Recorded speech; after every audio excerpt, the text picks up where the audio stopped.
Hello guys! Maniltig tayo ngayon ng pili galing sa Maripipi.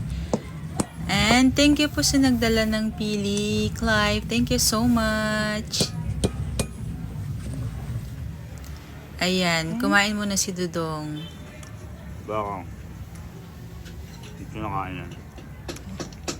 Kailangan daw yung nagbubukas daw ng pili ay yung mga expert para daw hindi madurog yung laman. So, siya yung expert. Ayan yung laman niya, guys.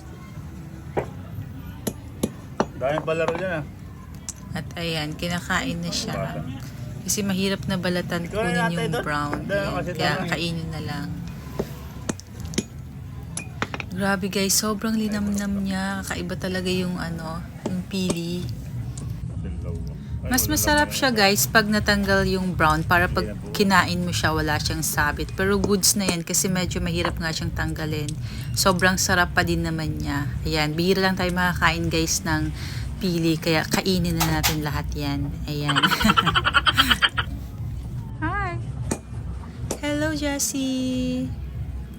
Pero mahirap kasi siyang tanggalin. Pero may iba naman na kusa na siyang natatanggal. Yung brown na balat. And ayan. Napuno na namin yung lalagyan. And tagakain lang si Inday kasi ayaw ni Dudong magpapuli dun sa pagtiltik kasi kailangan yung mga expert lang daw ang nagbubukas kasi para hindi daw madurog yung pili daw sa loob. May ganon.